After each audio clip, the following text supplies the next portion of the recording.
He was the perfect man, a billionaire heir. She was the woman from the wrong side of the tracks, living a real-life fairy tale. But as they stood at the altar, the doors of the cathedral burst open. A bleeding woman stumbled down the aisle, her hand outstretched, screaming a name no one recognized. In seconds, the wedding floor was stained crimson, and the groom turned ghost white. Because this wasn't just an interruption. It was an execution. And the priest holding a sealed DNA file was about to become the star witness in a crime 25 years in the making. The scent of 1,000 white lilies hung heavy in the air of the St. Jude Cathedral, so thick it was almost suffocating. For Alice Hayes, it was the smell of a life she couldn't believe was hers. She stood at the marble altar, her hand resting lightly on the arm of Liam Ashford, the man who was in approximately 10 minutes to be her husband. She could feel the weight of his family's gaze from the front pew. The Ashfords. Their name was etched into the very foundation of the city, displayed on hospital wings and university libraries. They were old money, a concept so foreign to Alice, who had grown up sharing a room with her 2 sisters in a tiny apartment above a failing bakery. And then there was Liam. He was everything a billion-dollar heir was supposed to be, devastatingly handsome, impossibly charming, with a disarming smile that had from their first meeting felt like coming home. He'd seen her not her threadbare clothes or her second-hand car. He'd seen her ambition, her kindness, her art. But even now, standing in a couture gown that cost more than her family's yearly income, she felt like an imposter. A well-dressed thief in a castle. "You're trembling." Liam murmured, his voice low and intimate, meant only for her. He squeezed her hand. "Second thoughts, my love?" She forced a bright smile. "Just cold feet. Or maybe it's this dress. It weighs a ton." He chuckled, a perfect, easy sound. But as he turned his gaze back to the priest, Father Michael Alice caught a flicker of something in his eyes. A tension in his jaw that the smile didn't quite reach. She'd seen it before in fleeting moments. When he spoke to his father, Marcus Ashford. When he thought no one was watching. It was a flash of fear. "No," she told herself sternly. "Stop it. You're sabotaging yourself. This is real. He loves you." Father Michael. A kind man with weary eyes who had counseled them for weeks cleared his throat. He seemed unusually somber today, his usual warmth replaced by a palpable gravity. "Dearly beloved," he began, his voice echoing in the vaulted ceilings. "We are gathered here today, in the sight of God, to join this man, Liam Alastair Ashford, and this woman, Alice Renee Hayes, in holy matrimony." Alice focused on Liam's face, trying to ground herself. His silver blue eyes. The small scar just above his left eyebrow he claimed he got falling out of a tree. She catalogued his features, memorizing the man she was about to give her life to. From the front row, Marcus Ashford watched them, his face an unreadable mask. He was a formidable man, with a presence that sucked the air out of a room. He had not, Alice knew, approved of this match. He'd made his displeasure known through polite, cutting remarks, and a prenuptial agreement so brutal it had made their lawyer wince. It was Liam who had fought him. Liam who had insisted. "It's you I want, Alice. The money means nothing." Father Michael continued.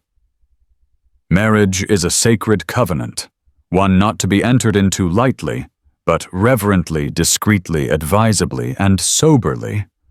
Alice's own small contingent of guests, her parents, her sisters, and her best friend Chloe, looked hopelessly out of place, a small raft of beige wool in a sea of silks and custom suits. Her mother was crying, dabbing her eyes with a tissue.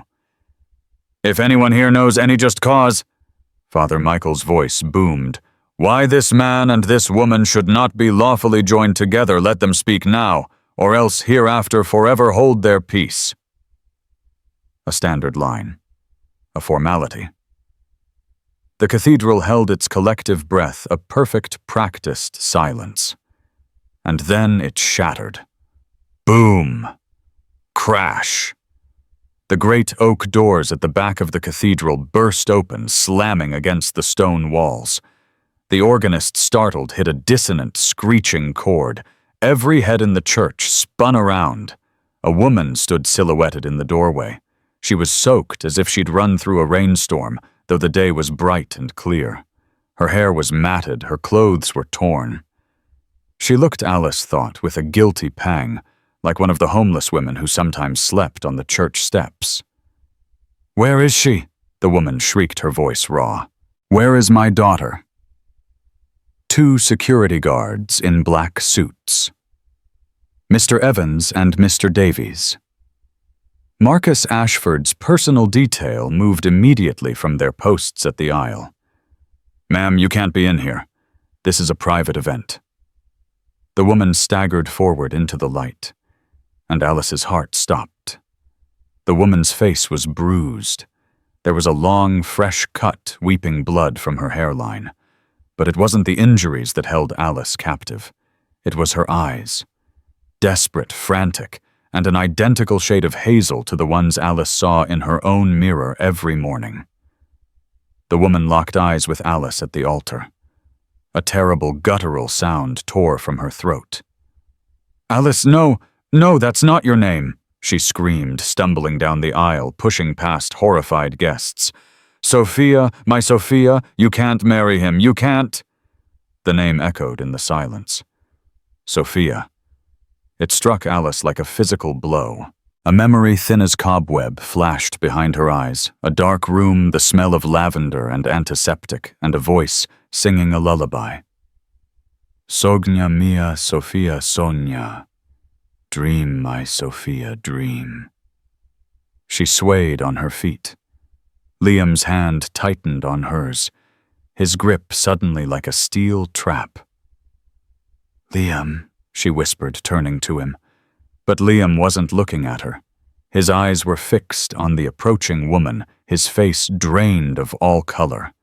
He wasn't just surprised. He was terrified. "Get her out of here!"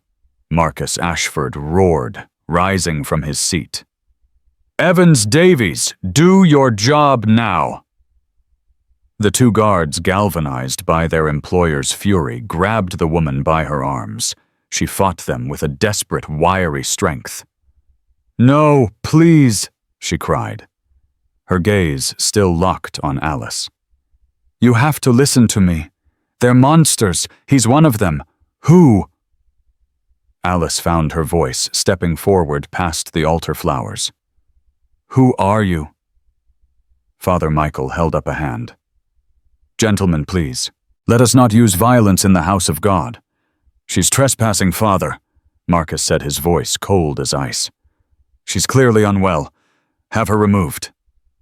The woman Isabella wrestled one arm free and pointed a trembling, dirt-caked finger. Not at Alice, not at Marcus, but at Liam. "Him!" she shrieked. "He's not who he says he is. He's a lie. They're all lies.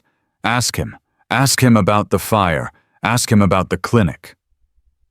The word fire hit Liam like a bullet. He physically recoiled, letting go of Alice's hand as if he'd been burned. Alice saw it. The entire church saw it.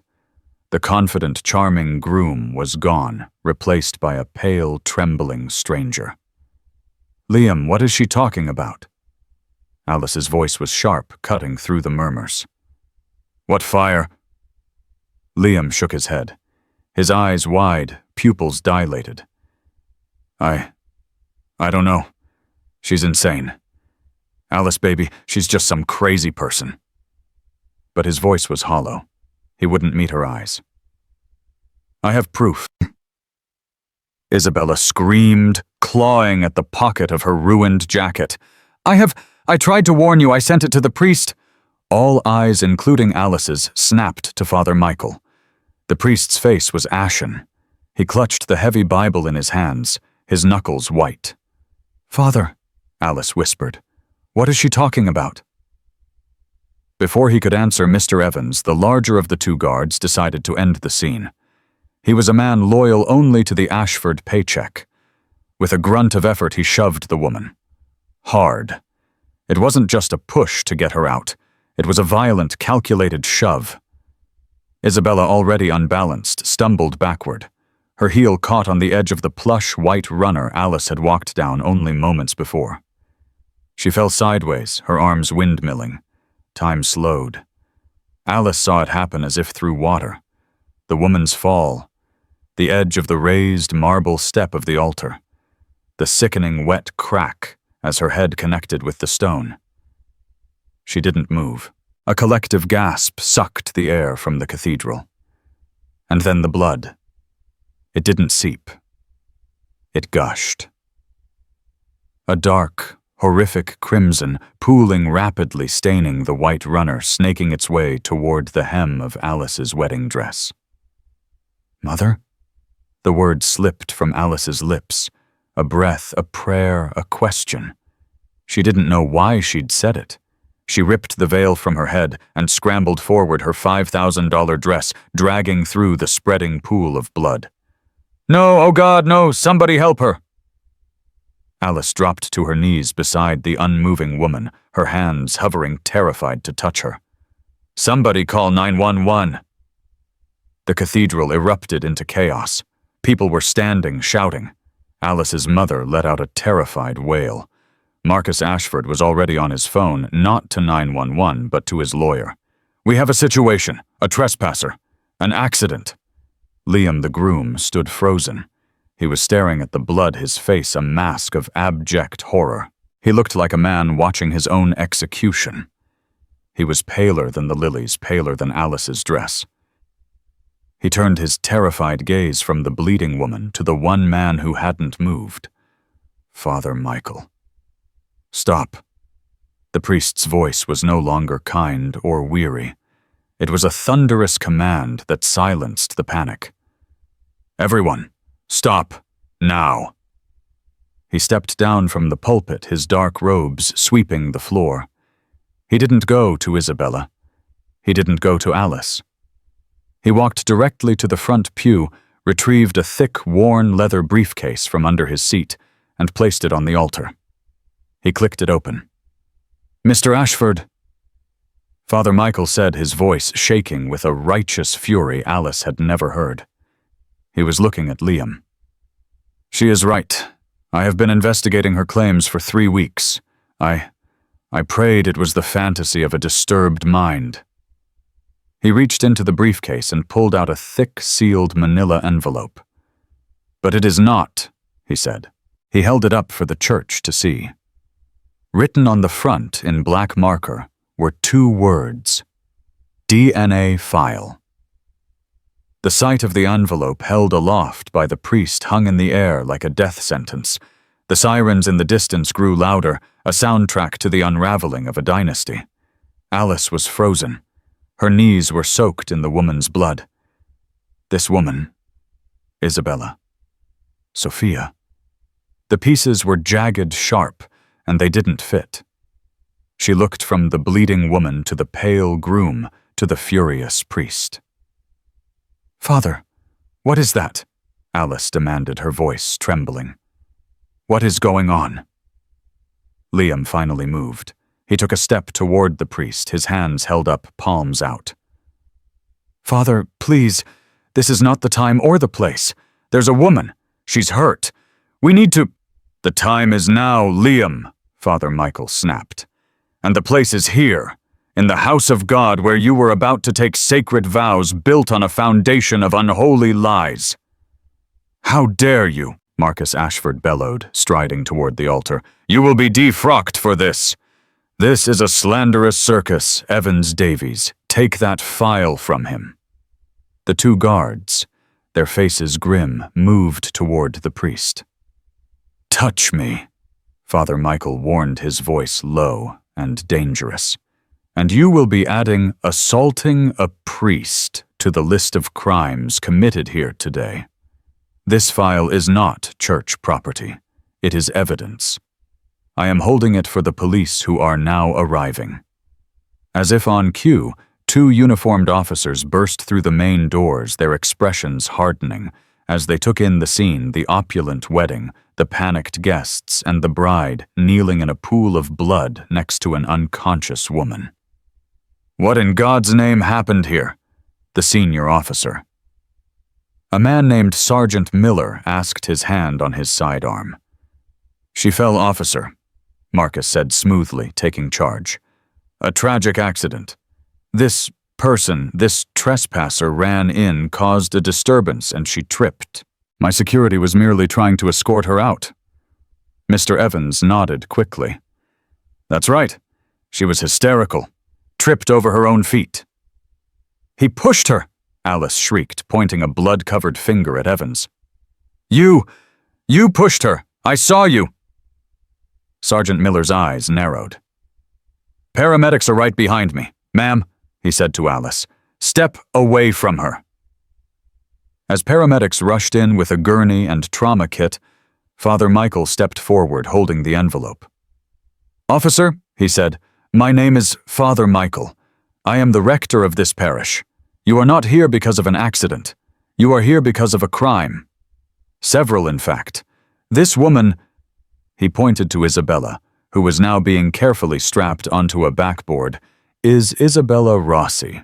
She was attacked because she was trying to stop this wedding." "On what grounds?" Miller asked, pulling out a notepad. "On the grounds," Father Michael said, his voice ringing with conviction, "that the groom, Liam Alastair Ashford, does not exist." A collective horrified gasp filled the cathedral. Alice felt the floor tilt beneath her. What do you mean he doesn't exist?" she whispered. Liam was shaking his head, a frantic, jerky motion. "He's insane! The priest is insane! Alice, look at me! It's me! It's Liam! This is a nightmare! A corporate sabotage! Someone is trying to ruin us!"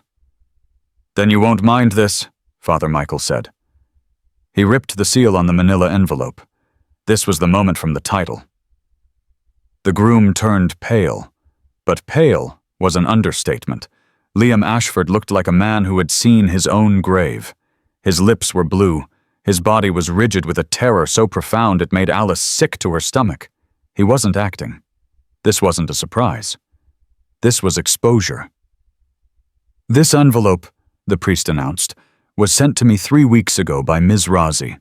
It contains her life's work. She has been searching for 2 people for over 20 years. The first was her daughter." And he pulled out a laminated, folded piece of paper, a birth certificate. "A birth certificate," he read, "for one Sophia Rossi, born 28 years ago to Isabella Rossi, put into a closed adoption system after Ms. Rossi, homeless and suffering from severe postpartum depression, was deemed an unfit mother." He looked directly at Alice. A system that placed her with a loving couple, Alan and Mary Hayes. Alice's world dissolved. She looked at her parents in the second row. Her mother was sobbing uncontrollably into her father's chest. They knew. All this time, they knew. You're my—" Alice looked at the gurney being wheeled out. The woman with the bleeding head was her mother. The words she had whispered made sense. Her soul had recognized its own. "But that," Father Michael said, "is not the secret Ms. Rossi died to protect." "She's not dead," Alice cried. "She was trying to protect you, Sophia, or Alice, from him." He pointed again at Liam, because the second person she was searching for was the real Liam Ashford. He pulled out a second set of documents. "These," he said, "are medical records, and a newspaper clipping yellowed with age from 25 years ago. Tragic fire at Ashford Estate. Infant son Liam, miraculously unharmed." "See?"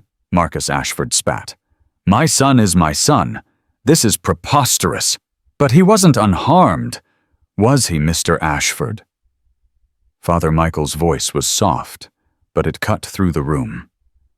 This is a sworn affidavit, a deathbed confession from a nurse named Catherine Rossi, Isabella's sister. The priest's hands were shaking now. Nurse Rossi worked at a private, discreet clinic, one that you, Mr. Ashford, funded. She attests that the real Liam Ashford, a sickly child, did not survive that fire. He died of smoke inhalation that night. Lies, all lies, Marcus roared. And finally, the priest said, pulling out the last crisp lab-certified document. The DNA file. Isabella, knowing her sister's story, spent her life savings to get a sample of Liam's DNA from a discarded coffee cup. She had it tested against a public database. He turned to the groom. The man standing before you, Father Michael declared, shares no genetic markers with Marcus Ashford. He is not an Ashford. His DNA is a near-perfect match for an orphan from the St. Gabriel's home, a boy named Jack Sullivan. The name Jack Sullivan hung in the consecrated air, heavier and more final than any death knell. Liam or Jack staggered, collapsing against the altar. He wasn't a groom. He was a cornered animal.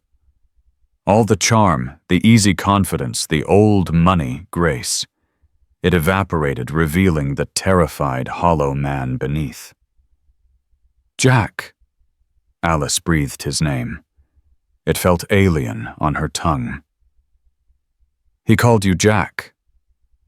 He looked up at her, and for the first time, Alice saw him. Not the billionaire prince, but a complete and total stranger. His eyes, the silver blue eyes she'd loved, were now just the eyes of a liar. Alice, please, he choked out. I can explain. It's complicated. Complicated? Sergeant Miller stepped forward, his tone all business. It sounds like felony fraud, son, at the minimum. He's not my son, Marcus Ashford barked, realizing the game was over. The performance of the loving father vanished, replaced by pure reptilian calculation. This man is a con artist. He has been deceiving my family for years. Jack's head snapped up. His look of terror was instantly replaced by a flash of pure, unadulterated hatred. What? He whispered, his voice cracking. I deceived you, you monster. He pushed himself off the altar and pointed a shaking finger at the man who had called him son for 2 decades. He's lying, Jack screamed at the police. He's the devil, he's the one, he engineered all of it. Alice backed away step by step until she hit the choir stalls. Her bloody hands left crimson prints on the polished wood. This was a nightmare. The woman who was her mother was in an ambulance, and the man she was about to marry was... Who? Explain. Now, Sergeant Miller commanded, motioning for his partner to cover Marcus. And so the confession began. Jack Sullivan, the man who called himself Liam Ashford, broke down. The weight of 25 years of deception crushed him in an instant. I was 8 years old. Jack wept, sinking to his knees on the bloody floor. I was at St. Gabriel's. I had no one. Then he spat the word at Marcus, came to the orphanage. He didn't come to adopt. He came to shop. He described it, how Marcus Ashford had lined up 3 different boys all around the same age with light hair and blue eyes. How he'd been examined like livestock. How he'd been chosen. The real Liam died in that fire, Jack said, his voice hollow. The Ashford Trust, the entire family fortune, it was contingent on a direct male heir. If the line was broken upon Marcus's death, everything, billions, would revert to a foundation. He couldn't let that happen. So Marcus Ashford hadn't just found an orphan. He'd created a replacement. He took me from the orphanage. He told them I was going to a special school. He faked my death a year later in a boating accident. My entire life was erased, and a new one began. Jack described a childhood that was not privileged, but brutal. It wasn't love, it was training. Every day, he said, his voice thick with trauma, I was drilled. How the real Liam laughed, what his favorite food was. I had to study photos, home movies. When I messed up, when I used the wrong fork, or when I called him sir instead of father. He would lock me in the old wine cellar. For days. He beat me. He told me if I ever told anyone he would kill me, and that no one would ever even know I was gone. He said, "You are Liam Ashford. Jack Sullivan is dead." Alice felt sick, the scar above his eye. "The tree," she whispered. Jack looked at her, his eyes dead. He hit me with the bronze head of a fireplace poker, because I forgot the name of his mother's show dog. I was 9. The church was utterly silent, save for Jack's ragged breathing. "And the nurse," Father Michael prompted gently. "Nurse Catherine." "Isabella's sister," Jack said. "She was the one. She worked at the private clinic where Marcus took me, to fix me. Plastic surgery. He had my earlobes changed. A small scar on my chin recreated to match the real Liam. Nurse Catherine, she knew. She was the only one who was ever kind to me. She used to sneak me candy. She figured it out. She confronted him. He threatened her. He told her he'd ruin her family, have her medical license revoked. He paid her off. But she must have kept records." "She gave them to her sister," Father Michael affirmed, "on her deathbed just last year. And Isabella, who had been searching for her lost daughter Sophia for decades, suddenly had a new target. The Ashfords." Alice finally understood. Isabella hadn't just found her daughter. She had found her daughter about to marry into the very family that had destroyed her sister's life and soul. The attack today, it wasn't random. She was trying to warn me," Alice said. "When she burst in, her face was already bruised. Someone tried to stop her before she got here." Her eyes and the eyes of every police officer snapped to Marcus Ashford. Marcus remained impossibly calm. "A compelling story. The delusions of a failed actor. Officer, I am the victim here. This man has confessed to grand larceny and fraud." "And you," Sergeant Miller said, "are a person of interest in an assault and a potential conspiracy to commit fraud going back 25 years. And Mr. Evans," he said, nodding to the guard, "you're under arrest for assault and battery. I saw you push that woman on my way in.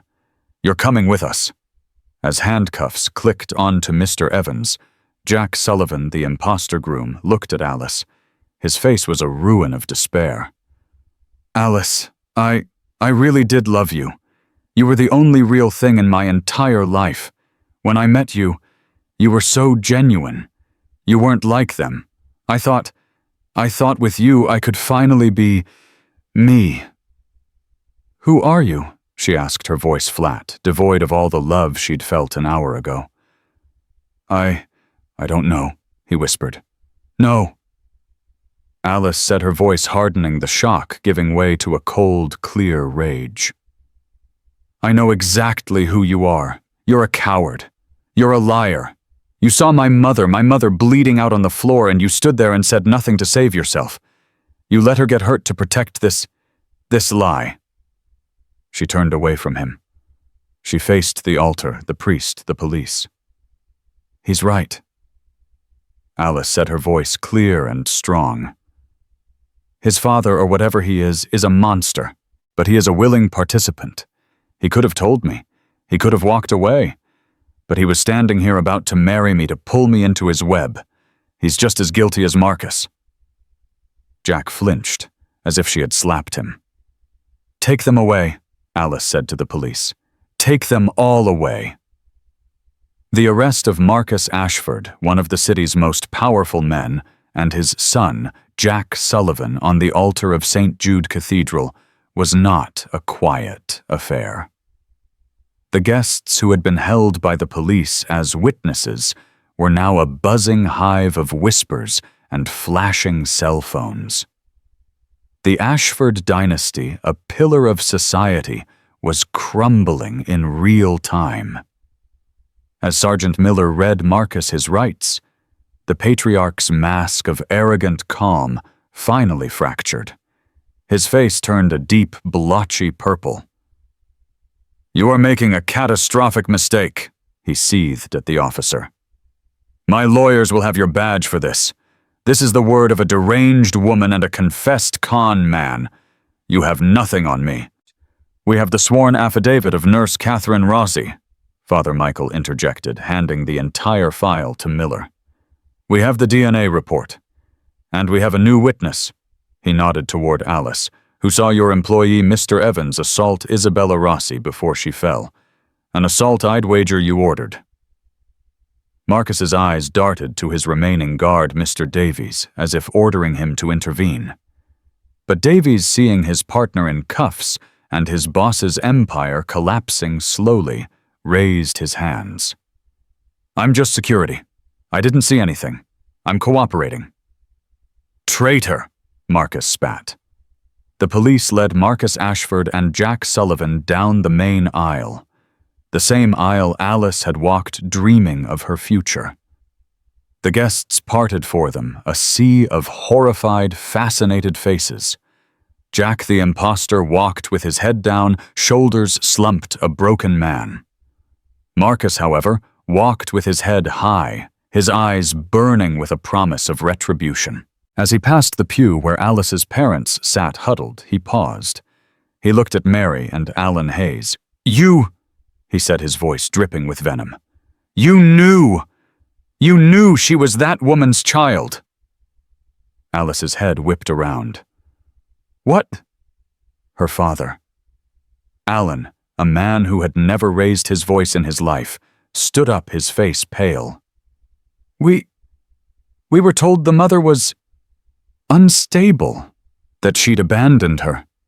The adoption was sealed to protect Alice." "But you knew her name was Sophia."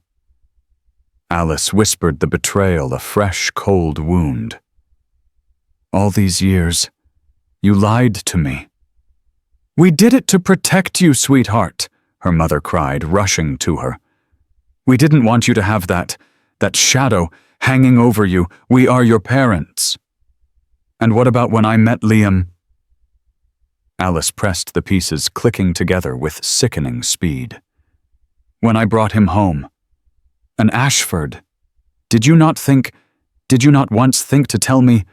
Her parents' guilty silence was the only answer she needed. They had been afraid. Afraid of the power of the Ashford name. Afraid of losing the daughter they had raised. And their fear had almost led her into a life sentence of lies. The chaos of the church finally settled, as the last of the police cars, sirens now silent, pulled away. The guests began to filter out, ushered by the remaining officers. Their whispers, a low roar, an impostor. The whole family, a fraud. Did you see the blood all over her dress? Alice was left standing in the center of the cathedral, alone. The lilies now smelled like a funeral. Her dress, once a symbol of her dreams, was ruined, stained brown and crimson at the hem. Father Michael approached her, his face a mask of profound sorrow. "Alice, Sophia, he stammered. "I am so sorry. I should have acted faster. When Ms. Rossi first contacted me, I thought she was paranoid. I ran interference, told her I would look into it. I delayed. I tried to verify her claims without causing a scandal." "You were trying to protect the church," Alice said. It wasn't an accusation. It was just a fact. He admitted, ashamed. I was trying to protect the Ashford donation for the new roof. I was being a politician, not a priest. And today, God forgive me, I was still planning to officiate. I was going to let you marry that man. I thought the DNA was a fake, a desperate plea. But when I saw her, when I saw him, his face when she said the word fire, I knew it was all true. He looked at the blood on the marble. You're Ms. Rosie, Isabella. She took a cab here, but her sister's letter said she was staying at a shelter on the west side. It's a 30-minute drive. But she showed up soaked. What are you saying? I'm saying, the priest said grimly, that the rainstorm she ran through wasn't rain. The fire department just called the police. Someone opened a fire hydrant on the street outside her shelter, and a black town car matching the description of the one Marcus Ashford uses was seen boxing her taxi in. They weren't just trying to stop her. They were trying to drown her. The image of the small, bruised woman fighting her way into the church took on a new, heroic light. She hadn't just been running. She had been surviving. She had fought her way through an assassination attempt to save a daughter she had never known. The hospital, Alice said, her voice hoarse. Which hospital? St. Jude's, across the street. Alice nodded. She didn't say thank you. She didn't say anything. She gathered the ripped, bloody skirts of her wedding gown in her fists, turned her back on the priest and the ruined wedding, and ran. She ran out of the cathedral past the gawking onlookers and the remaining news vans, a bride in a blood-stained dress, running not from her past, but directly toward it. The investigation into the Ashford family was swift and brutal. The media dubbed it the Imposter Prince. With Marcus Ashford and Jack Sullivan in custody, the carefully constructed fortress of their lives was torn apart brick by brick. Jack Sullivan, facing decades in prison for conspiracy and fraud, cooperated fully. His confession painted a horrifying portrait of his father, Marcus. The 25-year-old accident case of the fire that killed the real Liam Ashford was reopened. This time, investigators weren't looking at it as a tragedy. They were looking at it as a homicide and a cover-up. Marcus Ashford's arrogance melted away under interrogation. The pillar of the community was revealed as a sociopath, a man willing to kill his own sickly son and replace him with a proxy just to maintain control of his ancestral fortune. The trust, it turned out, was ironclad.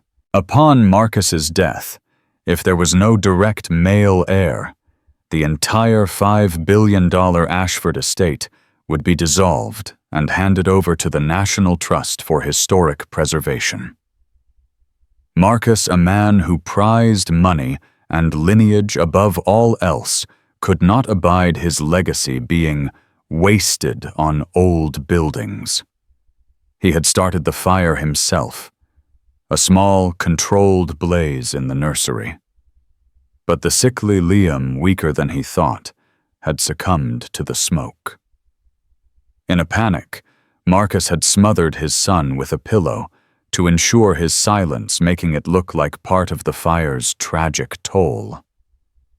Nurse Catherine Rossi, who was on his private payroll to care for the child, was the one who found him.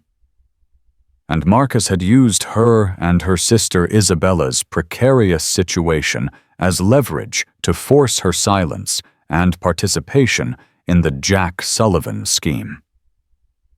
Jack's role was more complex. He was both a victim and a perpetrator. He had lived a life of gilded terror, a puppet dancing on Marcus's strings. But as Alice had pointedly noted, he was an adult now. He could have left. He could have told her the truth. His confession, however, revealed one final pathetic twist. I couldn't leave, he told the detectives, his voice dead. He had a failsafe. He revealed that 2 years prior, when Jack had first tried to assert his independence by dating a woman Marcus didn't approve of, Marcus had set him up. He'd planted untraceable bonds in Jack's offshore account, and then discovered them, accusing Jack of embezzlement. He'd held the evidence over Jack's head. If Jack ever stepped out of line, Marcus wouldn't just expose him as an imposter, he would have him arrested as a thief. And Alice, she was a mistake, Jack whispered. I wasn't supposed to fall in love. I was supposed to marry Caroline Vane, the steel heiress. It was a merger. But I met Alice at that gallery, and she was real. She didn't care about the Ashford name. She just saw me. I thought if I married her, if I gave Marcus the one thing he couldn't control, I'd finally be free. By lying to her, the detective asked. By protecting her, Jack insisted. If she knew she'd be in his web. I thought once we were married we could just disappear. I had a plan. To take my own money, the money I'd hidden from him, and just run. With her. But he never got the chance. Because Isabella Rossi, armed with her sister's dying confession, had found her daughter. She had seen the wedding announcement in the paper and put the two pieces of her life together, her lost daughter Sophia and her sister's tormentor Ashford. The attack on her was, as Father Michael suspected, a failed hit. Marcus, alerted by his PI that Isabella was planning to crash the wedding, had sent Evans and Davies to handle her. They'd staged the fire hydrant incident to get her taxi, intending to drag her into their car and make her disappear. But Isabella, fueled by a mother's desperation, had fought them off broken free and run the last 6 blocks to the church, arriving bruised, soaked, and just in time. The man Alice Hayes had loved, Liam Ashford, had never existed. He was a ghost, a role. And the man who played him, Jack Sullivan, was a tragedy of his own, making a man so broken by his past he couldn't see a future, and who had tried to build a foundation for his life on the most unstable ground of all a lie. The cathedral, with its suffocating lilies and silent judging saints, dissolved behind her. The short run across the street to St. Jude's Hospital felt like crossing a chasm between 2 worlds.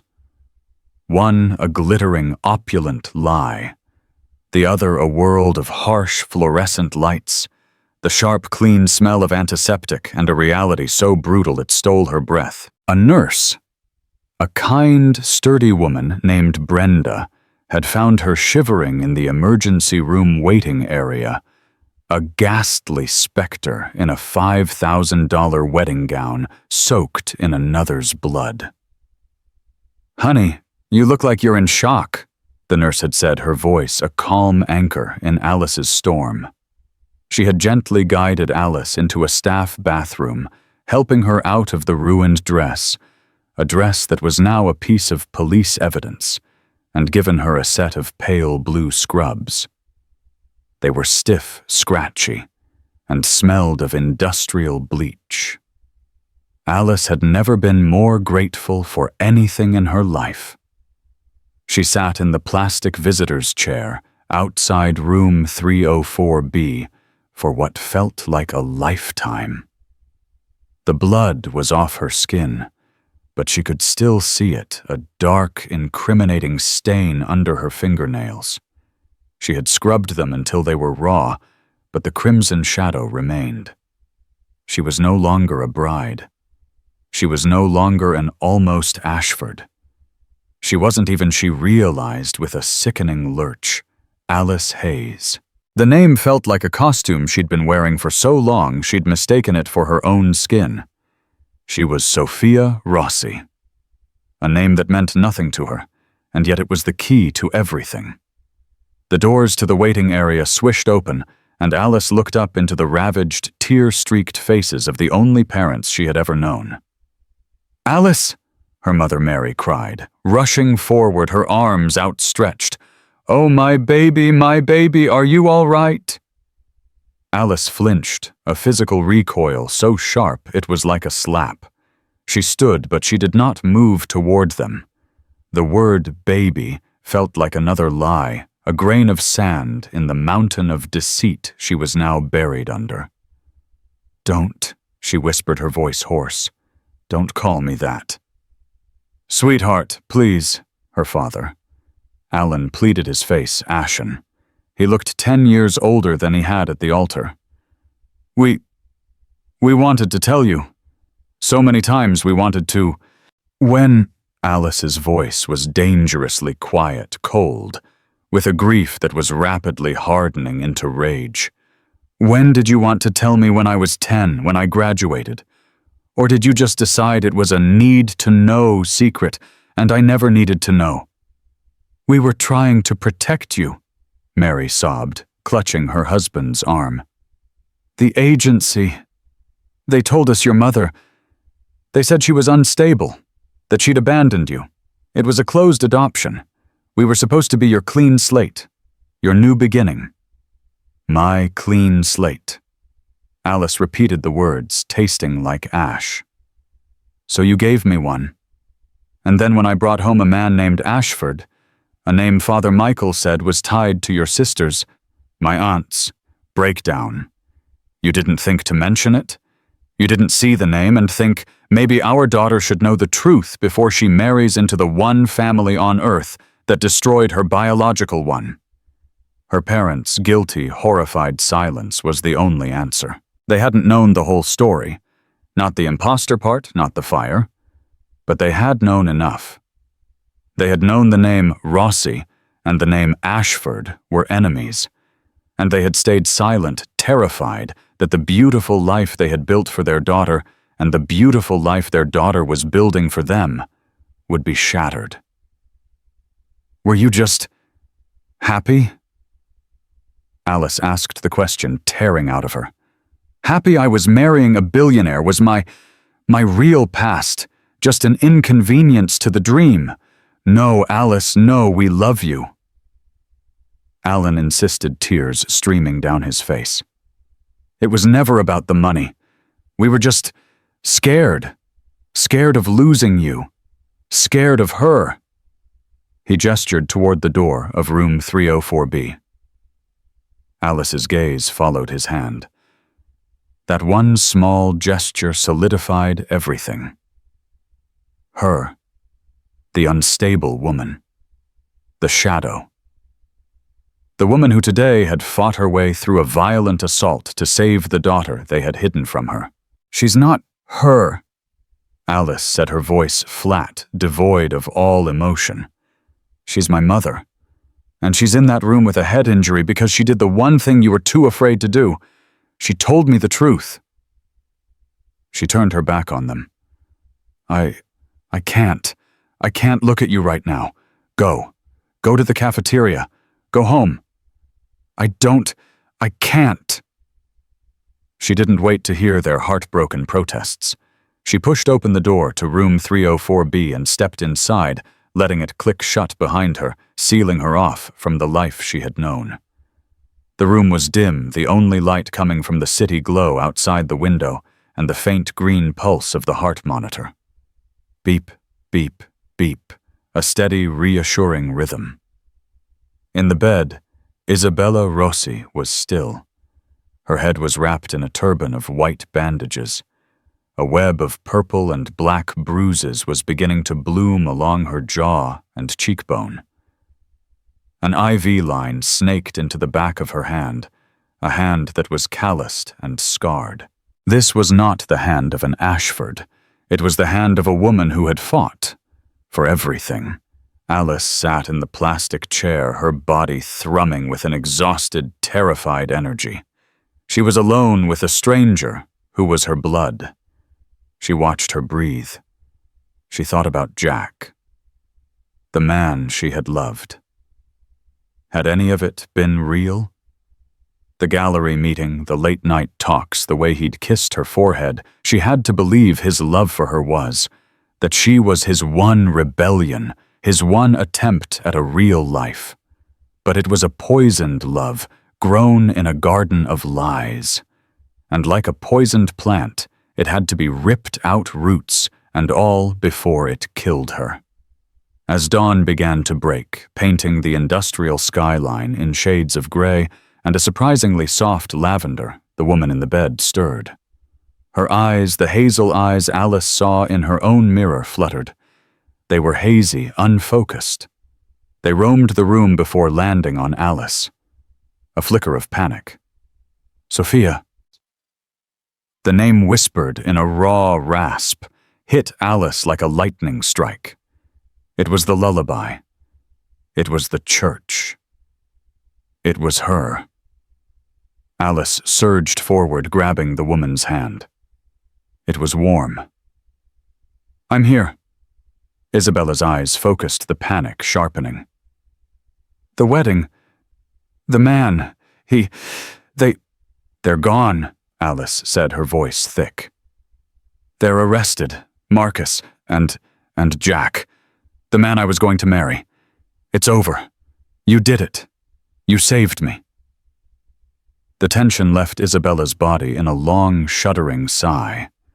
Her first words, her first coherent thought, hadn't been for herself.